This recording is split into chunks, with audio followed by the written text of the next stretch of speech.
Hello everyone, my name is Taeyong Kim. Hello, everyone. My name is Manalyn Gale. My name is Saurabh Prasad. Hi everyone, my name is Akshay Saxena. Hi everyone, my name is Ana Maria Mallorca. And my name is Jalanu Kolaiwala. We are Group 5 and today we are going to talk about investor rights versus national courts about the Roaring case.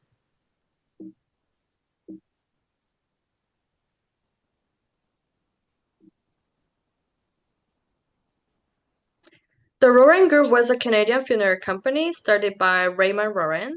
He grew a small family business into the second largest funeral company in the world. In 1995, Roran had a legal dispute with a local funeral homeowner in Mississippi. Also, the court did not support Roran's side, so he had to pay a large settlement, and the financial loss was too big, so the company went bankrupt. In 1996, after that, he sued the U.S. government under NAFTA and claiming the trial wasn't fair to him as a foreign investors. This became the international case Roran versus United States, and the case is famous as a key example of investor-states disputes and inspired in 2023 filmed about the case and the movie called The Viral. Now Gail will explain more about detail.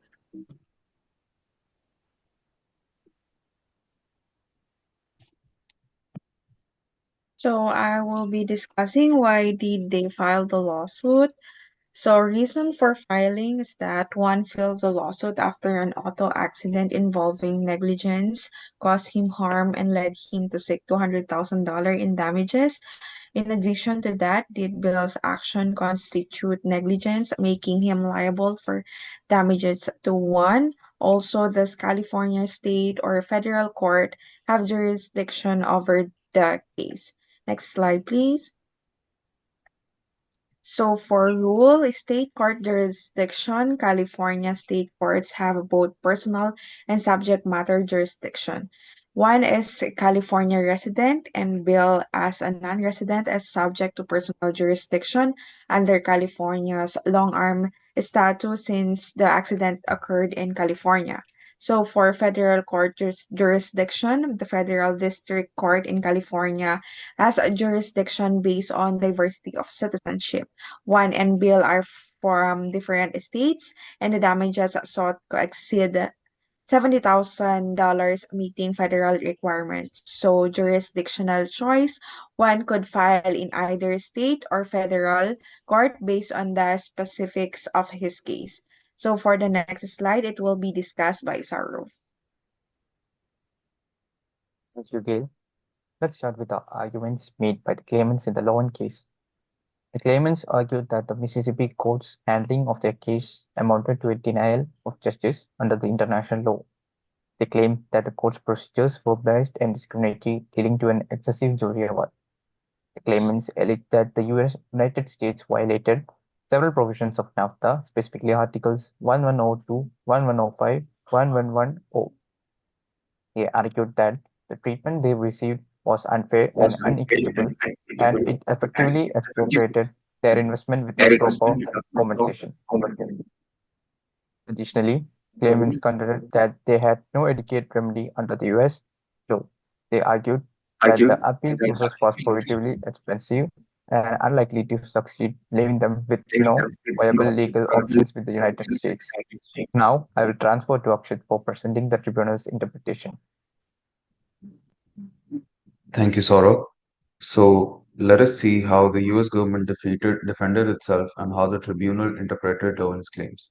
So the US defense basically focused on the procedural issues rather than the fairness of the trial itself. And one of their main arguments was that Lowen failed to appeal within the US legal system before taking the case to NAFTA arbitration and did not utilize the local remedies properly.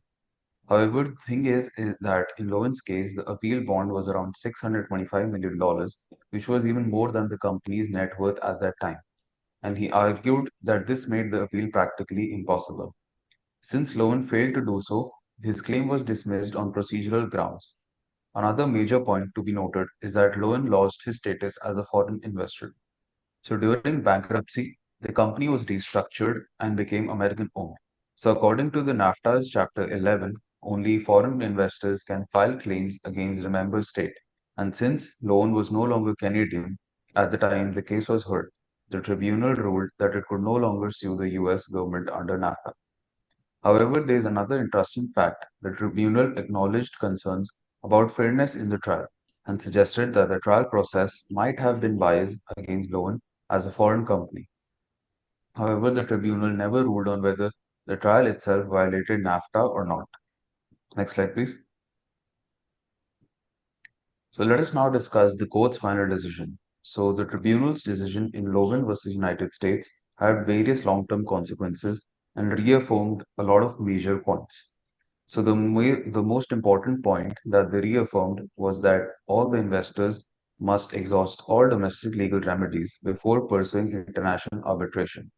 So this basically means that the companies have to go through all the possible appeals before seeking relief under various trade agreements like NAFTA, and the ruling discouraged businesses from bypassing the domestic courts and taking the disputes directly to international tribunals. Another major point which was reaffirmed was that maintaining foreign nationality is very important. So, if a company undergoes corporate restructuring and loses its foreign investor status, it cannot claim protection under treaties like NAFTA. Another major important highlight of the case was that there were concerns over the fairness in domestic courts. So, the tribunal admitted that the Mississippi trial may not have met the international legal standards and did not have jurisdiction to rule on this issue. Overall, I would like to say that the loan case was a missed opportunity to clarify how trade agreements protect foreign investors. Further, Anna will continue the flow of this presentation. Thank you, Akshay. The legal implications in international law regarding of this case is the first, the exception of domestic remedies, referring as the ruling that reinforces the principle that says that investors must first pursue all available domestic legal remedies before bringing a case under ISDS mechanism in trade agreements. Second is the nationality requirements in the ISDS, because the tribunal highlighting the importance of the maintenance of the foreign nationality throughout the dispute. If an investor becomes a national, like in Lowe's case, becoming an American-owned company, a national of the responding state, the claim might no longer be valid.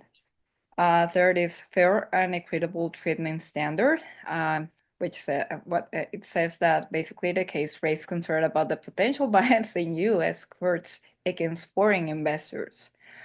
These issues remains relevant in modern ISDS disputes, and yeah, it's because of according to several experts regarding this topic, they say they gave more benefits to the U.S. New owner of Lowe's. And fourth, the bankruptcy and investor protection. The case showed how bankruptcy and corporate restructuring can affect the investors' claims under NAFTA and other trade agreements. We have as key points that Lowen cases that tribunal dismisses Lowen's NAFTA claims due to jurisdictional issues, due to the complexities of investor-state dispute settlement mechanisms.